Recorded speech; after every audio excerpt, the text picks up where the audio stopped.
नमस्कार दोस्तों, कैसे हो आप सब। उम्मीद करती हूँ कि आप सब अच्छे होंगे।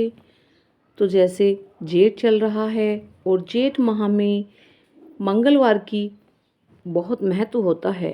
मंगलवार आज जेठ मास का पहला मंगलवार है, तो हनुमान जी का वार है।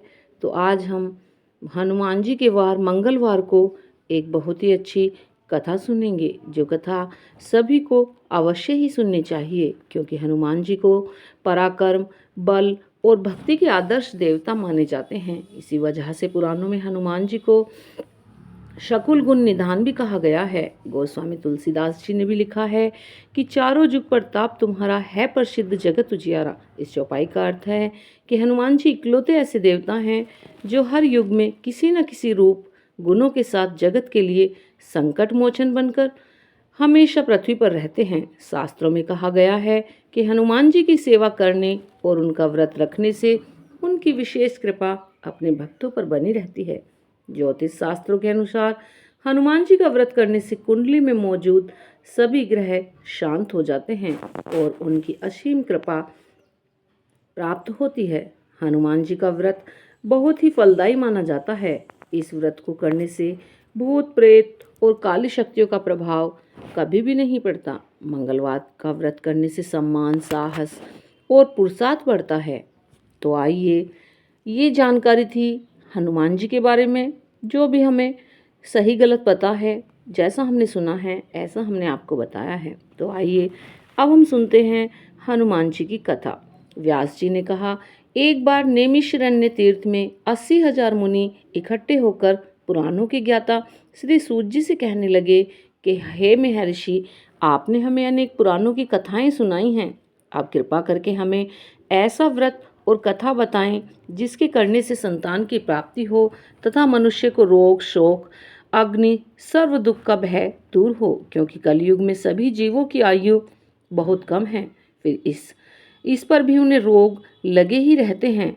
फिर श्री हरि के चरणों में अपना ध्यान हम कैसे लगा सकेंगे।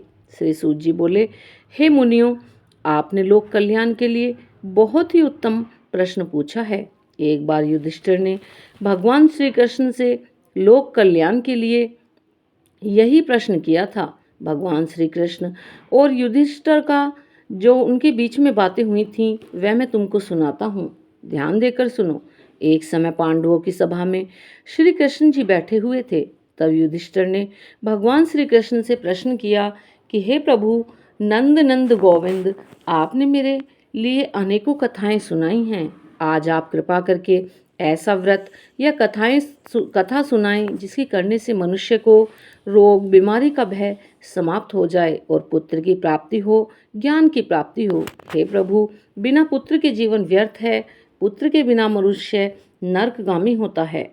पुत्र के बिना मनुष्य पितृ ऋण से छुटकारा नहीं पा सकता और ना ही उसका पुत्रग नामक नरक से उद्धार हो सकता है।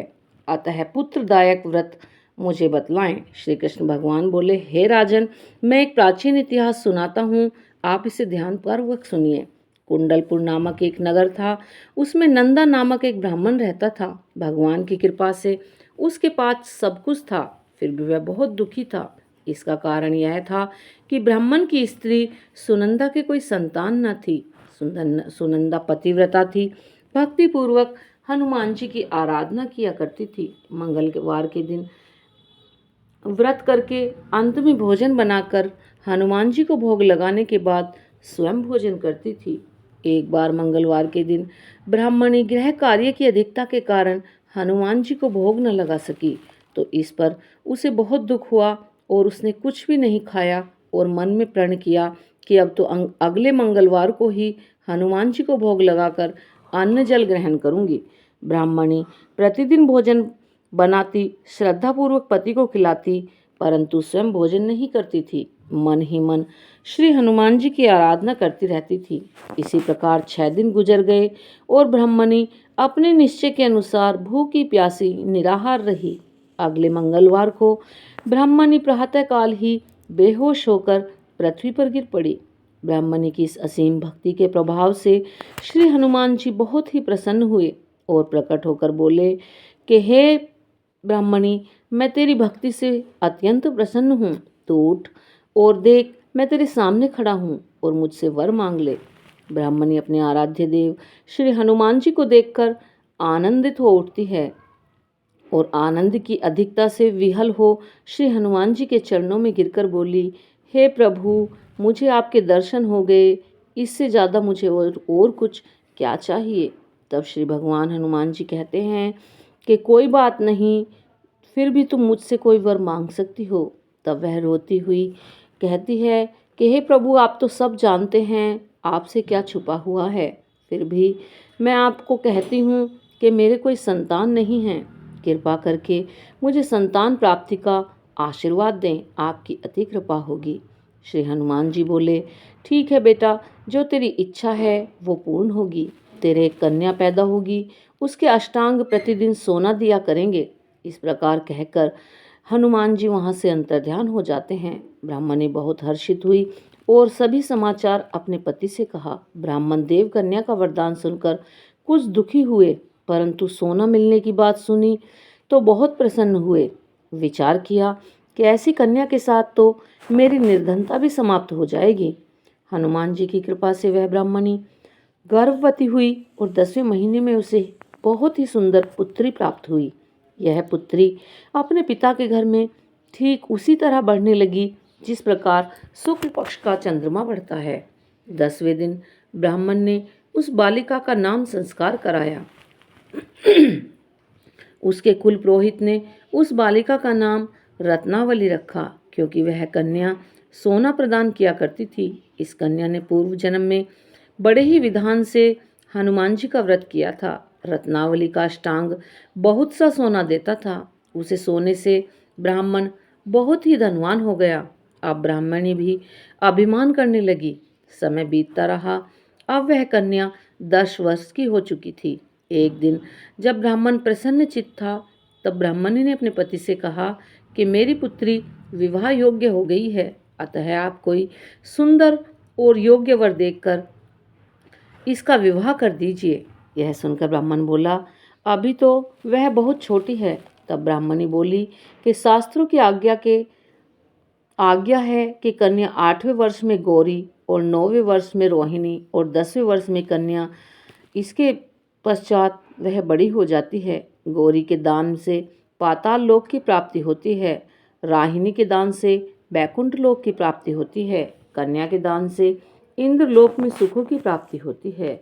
हे स्वामी, अगर आपने ज़्यादा बड़ी कन्या का दान किया तो घोर नरक की प्राप्ति होगी। इस पर ब्राह्मण बोला, अभी तो मेरी बेटी मात्र 10 वर्ष की ही है, तो मैंने 16-16 वर्ष की कन्याओं का विवाह होते हुए देखा है, अभी क्या जल्दी है। तब ब्राह्मणी बोली, आपको तो लोभ अधिक हो गया है। शास्त्रों में कहा गया है कि माता पिता और बड़ा भाई जब कन्या बड़ी को देखते हैं तो वह अवश्य ही नरकगामी होते हैं। तब ब्राह्मण बोला कि अच्छी बात है, कल मैं अवश्य ही योग्य वर की तलाश में अपना दूत भेज दूंगा। दूसरे दिन ब्राह्मण ने अपने दूत को बुलाया और आज्ञा दी कि जैसी सुंदर मेरी कन्या है, वैसा ही सुंदर वर उसके लिए तलाश करो। दूत अपने स्वामी की आज्ञा पाकर घर से निकल पड़ा। वह पंपई नगर में पहुंचा। उसने एक सुंदर लड़के को देखा।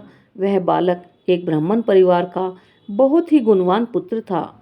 इसका नाम रामेश्वर था। दूत ने इस सुंदर व गुणवान ब्राह्मण पुत्र के बारे में अपने स्वामी को पूरा विवरण दिया।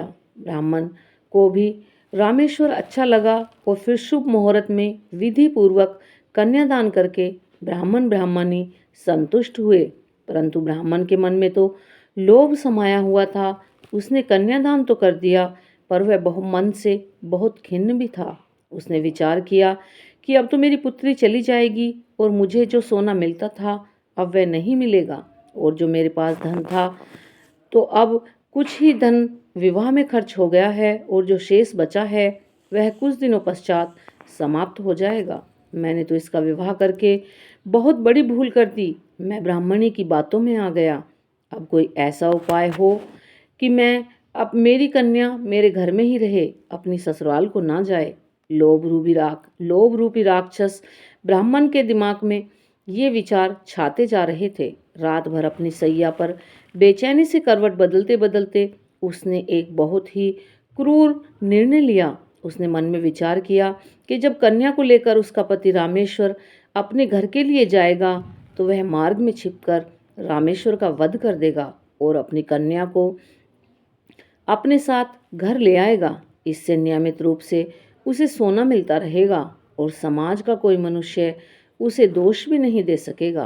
प्रातःकाल हुई तो ये ब्राह्मण और ब्राह्मणी ने अपने जमाई तथा लड़की को बहुत सारा धन देकर विदा किया। रामेश्वर अपनी पत्नी को लेकर ससुराल से अपने घर की तरफ चल दिया। ब्राह्मण महालोभ के वशीभूत होकर अपनी मति खो चुका था। पाप पुण्य को उसे विचार न रहा। उसने भयानक व क्रूर निर्णय को कार्य रूप देने के लिए उसने अपने दूत को मार्ग में अपने जमाई का वध करने के लिए भेज दिया ताकि कन्या से प्राप्त होने वाला सोना उसे हमेशा मिलता रहे और वह कभी निर्धन न हो। ब्राह्मण के दूत ने अपने स्वामी की आज्ञा का पालन करते हुए उसके जमाई रामेश्वर का मार्ग में ही वध कर दिया। समाचार प्राप्त कर ब्राह्मण मार्ग में पहुंचा और रोती हुई अपनी पुत्री को से बोला कि हे पुत्री, मार्ग में लुटेरों ने तेरे पति का वध कर दिया है।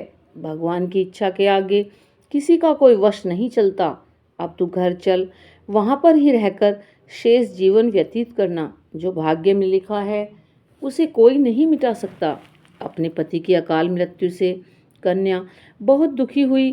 करुण कंदन व रुद्र करते हुए अपने पिता से बोली कि हे पिताजी, इस संसार में जिस स्त्री का पति नहीं है उसका जीवन व्यर्थ है। मैं अपने पति के साथ ही अपने शरीर को जला दूंगी और सती होकर अपने इस जन्म को, माता पिता के नाम को तथा सास ससुर के यश को सार्थक करूंगी। जब ब्राह्मण ने अपनी पुत्री के मुख से ऐसे वचनों को सुना तो वह सुनकर अत्यंत दुखी हुआ। वह मन ही मन विचार करने लगा कि मैंने तो व्यर्थ में ही जमाई का वध का पाप अपने सिर ले लिया। मेरी कन्या तो उसके पीछे अपने प्राण त्याग देने के लिए तैयार है। मेरा तो दोनों तरफ से ही मरण हो गया। धन तो अब मिलेगा नहीं और जमाई वध के पाप का फलस्वरूप यम यातना भी भुगतनी पड़ेगी। यह सोचकर अब वह बहुत दुखी हुआ और रामेश्वर की चिता बनाई गई। उसकी कन्या सती होने की इच्छा से अपने पति का सिर अपनी गोद में रखकर चिता में बैठ जाती है। जैसे ही रामेश्वर की चिता को अग्नि लगाई गई वैसे ही प्रसन्न हो हनुमान जी वहां प्रकट हुए और बोले कि हे पुत्री, मैं तेरी पति भक्ति से अत्यंत प्रसन्न हूँ, तो वर मांग। तब वह बोली कि मैं अपने पति का जीवन दान मांगती हूँ। तब हनुमान जी बोले कि तेरा पति अजर अमर है, यह माँ विद्वान भी होगा और इसके अतिरिक्त जो भी तेरी इच्छा हो वह भी मांग ले। तब वह कन्या बोली कि हे ग्रहों के स्वामी, यदि आप मुझ पर प्रसन्न हैं तो मुझे यह वरदान दीजिए कि जो भी मनुष्य मंगलवार के दिन प्रातःकाल लाल पुष्प लाल चंदन से पूजा करके आपका स्मरण करे उसको रोग व्याधि न हो, स्वजनों का कभी वियोग न हो, सर्प अग्नि तथा शत्रुओं का भय न रहे। जो स्त्री मंगलवार का व्रत करे वह कभी विधवा न हो। मंगलदेव तथास्तु कहकर वहां से अंतर्ध्यान हो जाते हैं। रामेश्वर मंगलदेव की कृपा से जीवित हो उठता है। तब वह अपने पति को पुनः प्राप्त कर बहुत प्रसन्न हो जाती है और मंगलदेव का व्रत प्रत्येक मंगलवार को करके व्रतराज और मंगलदेव की कृपा से इस लोक में सुख ऐश्वर्य को भोगते हुए अंत में अपने पति के साथ स्वर्ग लोक को चली जाती है। मंगलवार व्रत की दूसरी छोटी सी कथा। ऋषिनगर में केशवदत्त नाम का ब्राह्मण अपनी पत्नी के साथ रहता था। केशवदत्त के घर में धन संपत्ति की कोई कमी नहीं थी। नगर में सभी उस ब्राह्मण का सम्मान करते थे, लेकिन ब्राह्मण के संतान नहीं होने से वह बहुत चिंतित रहता था। दोनों पति पत्नी प्रत्येक मंगलवार को हनुमान जी की पूजा करते थे। विधिवत मंगलवार का व्रत करते हुए उन्हें कई वर्ष बीत गए। ब्राह्मण बहुत निराश हो गया, लेकिन उसने व्रत करना नहीं छोड़ा।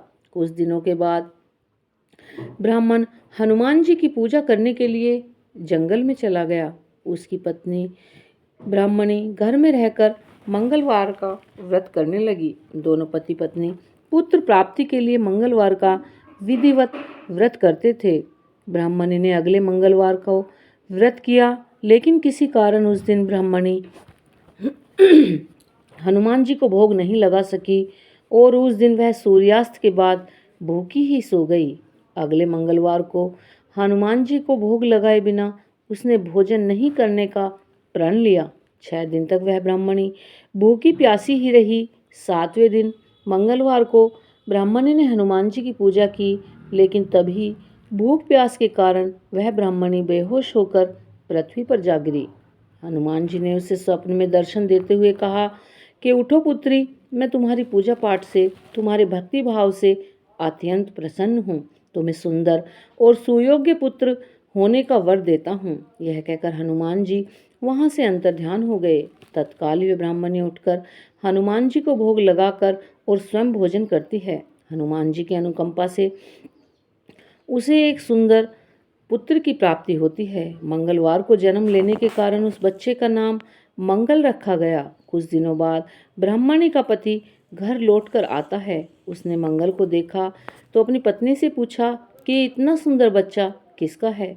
तब उसकी पत्नी ने खुश होते हुए कहा कि हनुमान जी के दर्शन देने और पुत्र प्राप्त होने का वरदान देने की सारी कथा अपने पति को बता दी। लेकिन ब्राह्मण को उसकी बातों पर विश्वास नहीं हुआ। उसके मन में पता नहीं कैसे यह बहुत ही गंदा विचार आ गया कि उसकी ब्राह्मणी उसके साथ विश्वासघात करती है। उसने अपने पापों को छिपाने के लिए हनुमान जी का नाम लेकर मुझसे झूठ बोल रही है। ब्राह्मण ने उस बच्चे को मार डालने की योजना बनाई। एक दिन ब्राह्मण स्नान के लिए कुएं पर गया। मंगल भी उसके साथ था।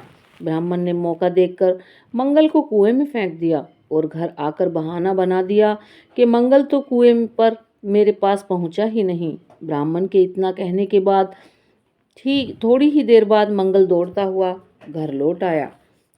ब्राह्मण मंगल को देखकर बुरी तरह घबरा गए।